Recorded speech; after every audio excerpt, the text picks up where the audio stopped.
الله وكفى والصلاة والسلام على عباده الذين اصطفى أما بعد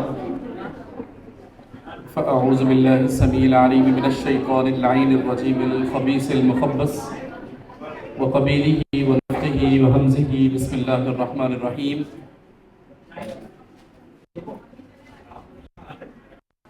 تمام طلبہ و طالبات سے گزارش ہے کہ اب آپ لوگ خاموش ہو جائیں تاکہ ہم باقاعدہ اس سیمینار کا آغاز اللہ کے پاک کلام کی تلاوت سے کریں.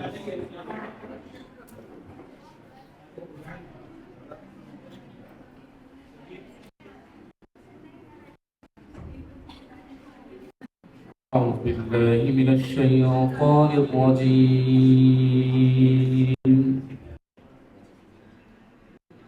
بسم الله الرحمن الرحيم.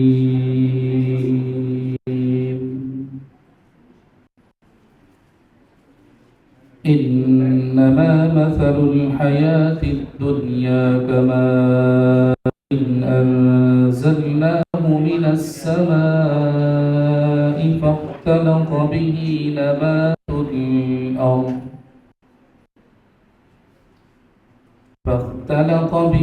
نبات الأرض مما يأكل الناس والأنعام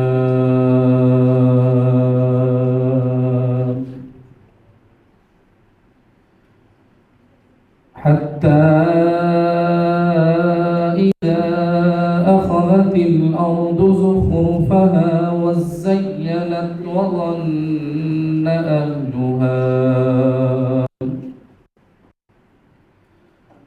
وظن أهلها أنهم قادرون عليها أتاها أمرنا ليلا أو نهارا فجعلناها حصيدا كأن لم تغن بالأمس كذلك نفصل الآيات لقوم يتفكرون.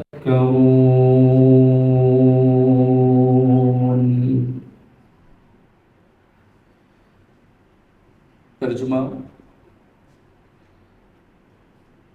بس دنیا کی زندگی کی مثال تو اس پانی جیسی ہے جسے ہم نے آسمان سے اتارا، پھر اس کی وجہ سے زمین کی پیداوار خوب گھنی ہو کر ہوگی،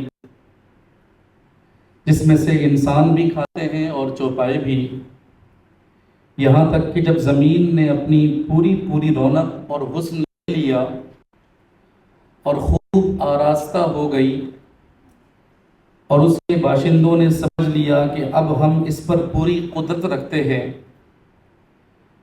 تو اسے رات یا دن میں ہمارا حکم آ پہنچا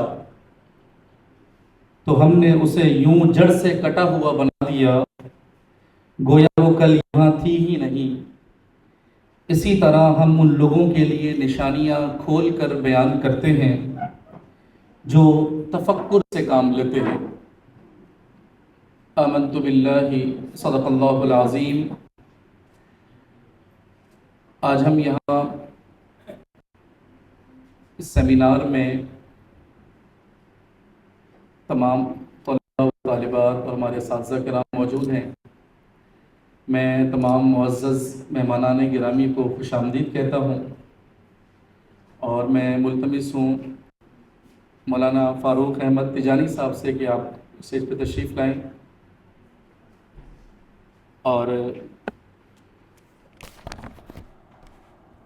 پروفیسر ڈاکٹر انتخاب الفت صاحب سے ڈپارٹمنٹ آف فزکس، آپ سے مؤدبانہ گزارش ہے کہ آپ بھی اسٹیج پہ تشریف لائیں. اور میں ملتمس ہوں ڈاکٹر امجد علی صاحب سے ڈپارٹمنٹ آف آئی آر، آپ بھی اسٹیج پہ تشریف لائیں.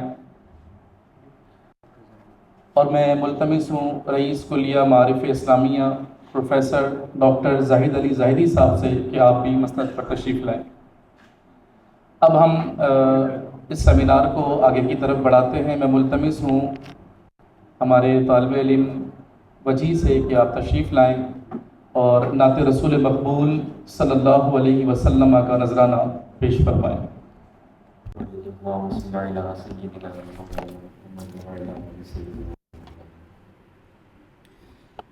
الصبح بدا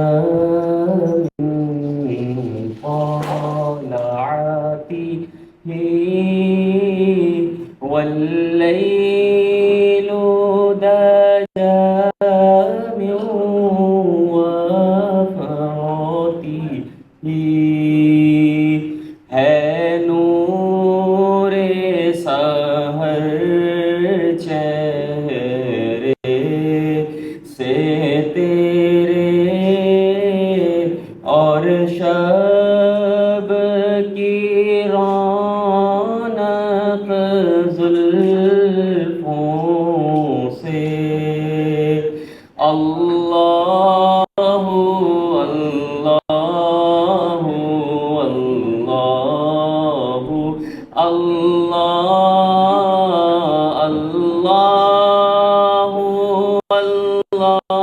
اللہ اللہ کنز الکرام مولا النعم هادي الأمم لشريعته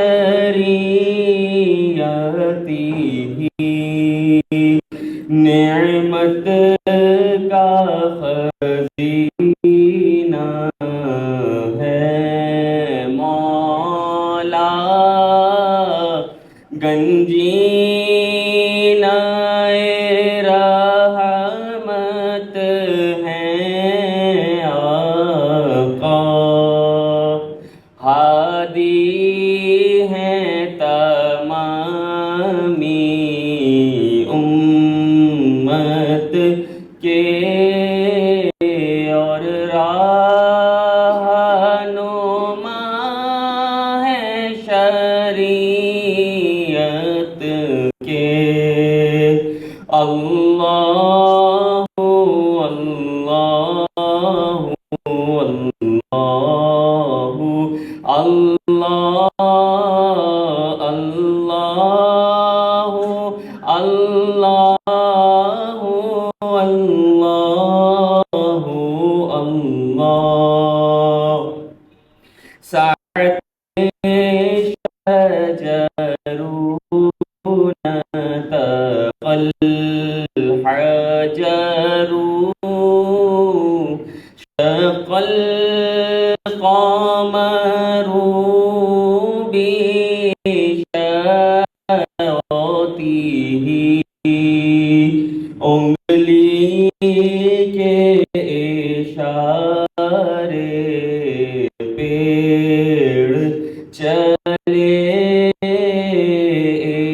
اعجاز سے پتھر بول اٹھے اور چاند ہوا ہے دو ٹکڑے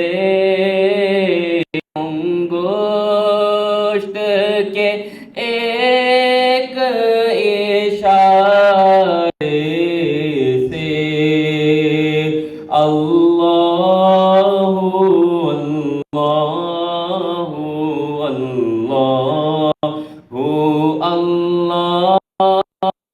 اللہ اللہ لا الہ الا اللہ۔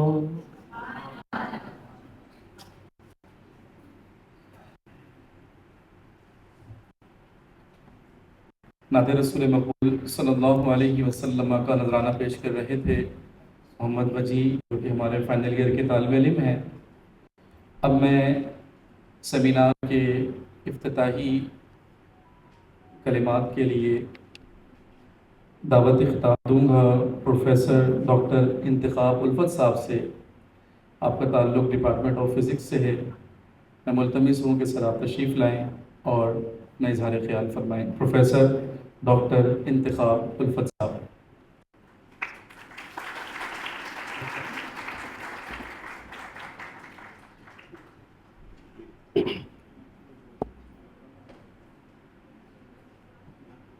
جی لیکن وہاں پہ چلانے کا مسئلہ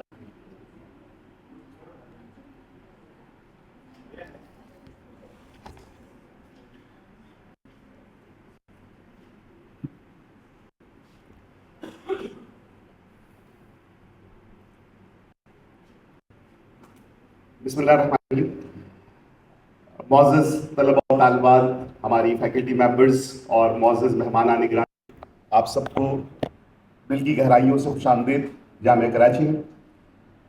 اس سیمینار کا بنیادی مقصد اصل میں ایک لنکیج کو فروغ دینا ہے، اور وہ لنکیج ایسی ہے جو کہیں نہ کہیں سے مسنگ ہے، اور وہ لنکیج ہے between the science and the religion اور اسلام۔ یہ معاملہ نہ سائنس کی غفلت کا ہے، نہ اسلام کی کسی کم ظرفی کا یا کم علمیت کا۔ یہ معاملہ سراسر اساتذہ اور طلبہ سے منسلک ہے کہ جن کی تربیت میں شاید کچھ آج کی کسر رہ گئی ہے، جس کی وجہ سے وہ دونوں چیزوں کو الگ الگ سمجھتے ہیں۔ اور اس سیمینار کا بنیادی مقصد یہی ہے کہ اس لنک کو کس طرح سے اسٹیبلش کیا جائے، اور کس طرح سے ہم یوں سمجھیں کہ ایسا نہ ہو کہ میں سائنس کی بات کر رہا ہوں، کوئی اور اسے کسی اور پیرائی میں دیکھ رہا ہے، اور پھر وہ کہتے رہیں کہ زبان میر سمجھے اور کلام میرزا سمجھے، مگر اپنا کہا یہ آپ سمجھے یا خدا سمجھے، اگر اپنا کہا یہ آپ ہی سمجھے تو کیا سمجھے، مزہ کہنے کا جب ہے ایک کہے اور دوسرا سمجھے۔ تو it's very important that we should understand each other. اور اس سیمینار کا بنیادی جو ٹاپک ہے وہ آپ کو ویسے بھی معلوم ہے، اور یہاں پھر ایک دفعہ میں آپ کو اس کا ایک بیک گراؤنڈ جو ہے اس کو جنرلی پریزنٹ کروں گا آپ کے سامنے، وہ اس طرح سے کہ تاکہ آپ اس کی بنیاد سے واقف ہو سکیں، تاکہ جب مولانا صاحب اپنی گفتگو کا آغاز کریں تو آپ کو وہ باتیں جو اس کے لیے ذہن میں ہونی چاہیے وہ ہوں۔ اچھا، جیسے میں نے پہلے بھی کہا کہ یہ بڑا مشکل عمل ہوتا ہے کہ لنک کیا جائے چیزوں کو ایک دوسرے کے ساتھ۔ تو آبویسلی ہم یہ سمجھتے ہیں کہ اگر میں پیور قسم کی کوئی فزکس کی پریزنٹیشن بناتا تو ظاہر ہے دوسرے لوگوں کو سمجھنے میں دقت ہو سکتی، اور اگر میں پیور کچھ اسلامک پوائنٹ آف ویو سے چیزیں لکھنا شروع کرتا جو کہ میرے لیے مشکل تھا ظاہر ہے، اور میرے جو طلباء و طالبات یہاں موجود ہیں ان کے لیے بھی شاید دقت ہوتی، تو میں نے ایک کمپرومائزنگ سچویشن کو ذہن میں رکھتے ہوئے اس پریزنٹیشن کو ترتیب دیا۔ امید ہے کہ یہ پریزنٹیشن آپ کو سمجھ میں آئے گی، اور اس کا سمجھنا اس لیے ضروری ہے کہ ظاہر ہے ان کی مدد سے آپ اور چیزوں کو سمجھ سکیں گے، اور شاید آپ کے لیے مشعل راہ بھی ثابت ہو، اور میرے لیے بھی، اور یہی میری دعا بھی ہے۔ So the topic of this talk is about nuclear winter، اور جیسے میں نے لکھا ہے یہاں پر کہ this is a physicist perspective rooted in faith، ایک ایسے فزسسٹ کی گفتگو جو بلیور ہے، جو ایتھیسٹ نہیں ہے، جو قدرت پر اور اللہ پر اس کا یقین کامل ہے۔ یہ بڑا مشکل مرحلہ ہوتا ہے، کیونکہ عام طور پر جب ہم یہ کہتے ہیں کہ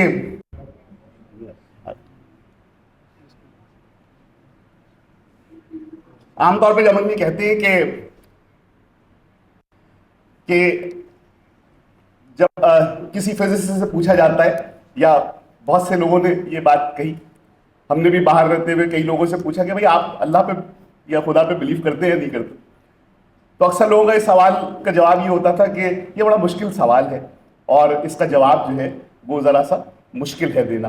لیکن بہرحال ہماری خوش قسمتی ہے کہ ہم مسلمان پیدا ہوئے اور ہم بلیو کرتے ہیں، اور یہی اس ٹاک کا بنیادی روٹ بھی ہے، it's rooted in faith۔ Nuclear winter کے حوالے سے سمجھنے کے لیے بات آپ کو سب سے پہلے نیوکلیس کے بارے میں سمجھنا ہوگا کہ نیوکلیس کیا ہے، کیا معاملات ہیں جس کی وجہ سے یہ اتنا زیادہ